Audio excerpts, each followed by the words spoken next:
እንደዚሁም ደግሞ ቤዛ መድን ሌሎች አማራጮች አሉት። የኢትዮ ኤሌክትሪክ ሁለተኛው አጋማሽ አሸናፊ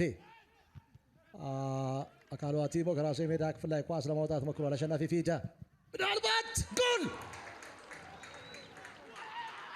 ፓትሪክ ሲቦማና የጎሉ ባለቤት ነው። ምን አይነት አስደናቂ ጎል ነው! ፓትሪክ ሲቦማና ተንደርቦልት የትኛውም ግብ ጠባቂ ዓለም ላይ ሊይዘው ማይችለው ኳስ ነው። ፓትሪክ ሲቦማና የመጀመሪያ ተሰላፊ የመሆን እድል አልነበረውም እስካሁን። ሩዋንዳዊ ተጫዋች አስደናቂ ጎል አስቆጥሯል። ኳሱ የተነሳው ከአሸናፊ እግር ላይ ነው። አካሉ አቲሞ ኳሱን ማውጣት ችሎ ነበረ፣ ግን ጥሩ ቦታ ላይ ይገኝ የነበረው ፓትሪክ ሲቦማኒ ኳሱን በአስገራሚ ሁኔታ ነው የተኮሰው። ኦጎዶጆ ምንም ነገር ማድረግ አልቻለም። ኢትዮ ኤሌክትሪክ በጥሩ ሰዓት ላይ መሪ እንዲሆን ያስቻለች ተኩስ የሆነች ኳስ ነው ማስቆጠር የቻለውና ቅያሬያቸው ትክክል መሆኑን አሰልጣኝ ዘሪሁን ሸንገታን ያስመሰከረ ግብ ነው ሲቦማኒ ማስቆጠር የቻለው። ለአሰልጣኙ የተለየ የደስታ ስሜት የሰጠ ጎል ነው። ለአሰልጣኝ ዘሪሁን ሸንገታ የፓትሪክ ሲቦማና ጎል እኔ የአምላክ ነኝ የሚል ትርጉም አለው። ማና ሲቦማና ማና በጣም አስቸጋሪ ነው። በድጋሚ አርባ ምንጭ ከነማ የተረበሹ ይመስላሉ። ይህ ሰዓት ሌላ የማጥቃት እንቅስቃሴ ኤፍሬም ታምራት ጥሩ ክሮስ አድራጊ እንደሆነ ይታወቃል። ምናልባት ጀሮ ፊሊፖ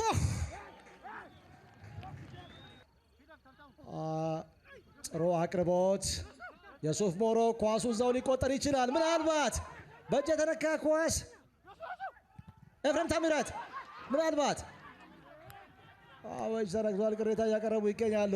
ከፕላን ኤያቸው ውጭ ነው ያደረጋቸው። ምናልባት በዚህ ሰዓት በፍቅር በፍጹም ቅጣት ምት ክልል ውስጥ ወርቃማ እድል ምናልባት አርባ ምንጭ ከነማ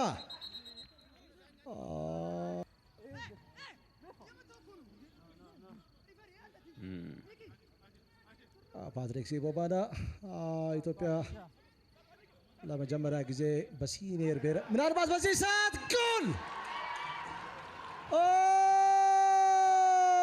አበል ሀብታሙ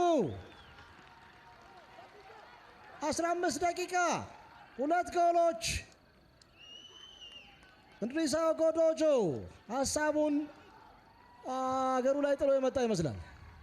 ሽልማት ነው የሰጣቸው ማርክ።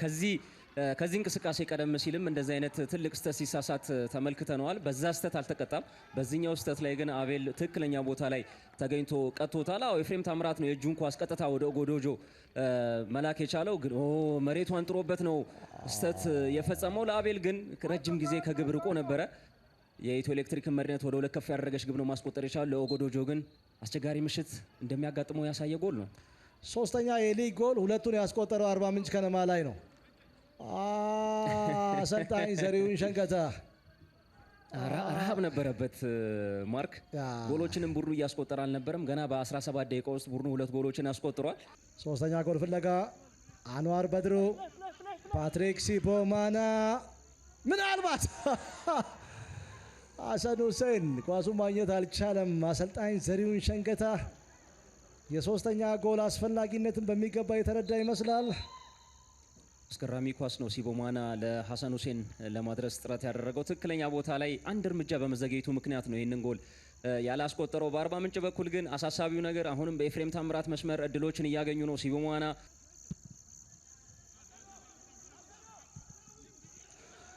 ሁለተኛ ኳስ ፓትሪክ ሲቦማና ሀሰን ሁሴን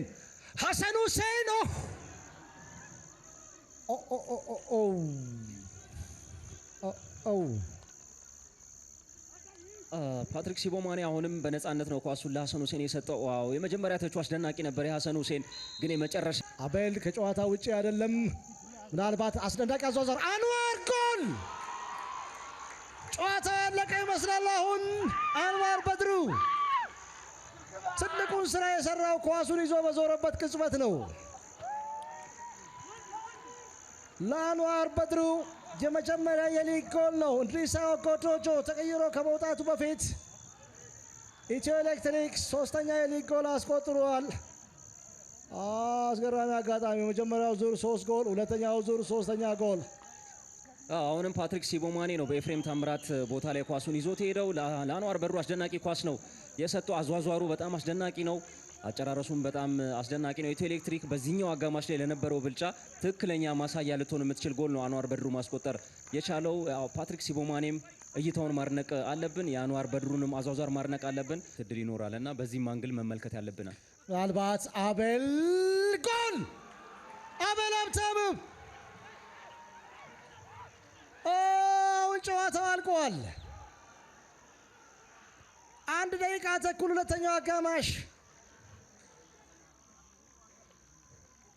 በውድድር ዓመቱ ለመጀመሪያ ጊዜ ነው ኢትዮ ኤሌክትሪክ ተጋጣሚው ላይ 4 ጎሎችን ያስቆጠረው። ደካማ መከላከል። ራሱ ነው ኳሱን በጭንቅላት ጨርፎ ለሐሰን ሁሴን የሰጠው። በጽዮን በኩል አሁንም የታይሚንግ ችግር አለ። ዘግይቶ ነው የወጣው፣ ግን አቤል በትክክለኛ ቦታ ላይ ተገኝቶ ግሩም ጎል ማስቆጠር ችሏል። ዛሬ ቀኑ ነው አይደለ? አቤል ሁለተኛ ጎል ማስቆጠር ችሏል። ለረጅም ጊዜ ጎሎችን ሳያስቆጥር ቆይቶ ነበር። አሁን ግን ጎሎችን ማስቆጠር ጀምሯል። አስደናቂ ጥረት የታከለበት ጎል ነው በአቤል በኩል የተመለከትነው። ማርክ አቤብ ጃለቶ ሁለተኛ ጨዋታው በማከናወን ላይ ይገኛል። ቢጫ ካርድ ኦብቪየስሊ ቴድሮስ አጬ መጠንቀቅ ይኖርበታል።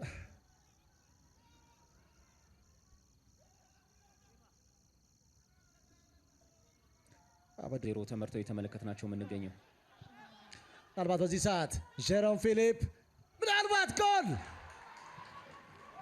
አይገዙ ቦጋለ የመጀመሪያውም ሁለተኛውንም ጎል ያስቆጠረው ኢትዮ ኤሌክትሪክ ላይ ነው። 3ኛው ሳምንትና 22ኛው ሳምንት ላይ ሁለተኛ ጎል ለማግኘት 19 ሳምንት ጠብቀዋል። አይገዙ ቦጋለ የ2014 የዓመቱ ኮከብ ጎል አግቢ በ16 ጎሎች የሲዳማ ቡና ተጫዋች ሳለ 5 ጎሎች ኦብቪየስሊ ከጨዋታ ውጭ ጀሮም ፊሊፕ ከጨዋታ ውጭ ነው። ፊሊፕ ከጨዋታ ውጪ ነበረ። ግን የኢትዮ ኤሌክትሪክ ተከላካዮች የሰጧቸው ስፔስ በጣም አስገራሚ ነው። ጨዋታው ሞቷል ብለው ያመኑ ነው የሚመስለው። አብነት ኳሱን መምታት ችሎ ነበር። ትክክለኛ ቦታ ላይ ይገኝ የነበረው ይገዙ ቦጋለ ነው ኳሱን ማስቆጠር የቻለው። 4-0 ለሚመራ ቡድን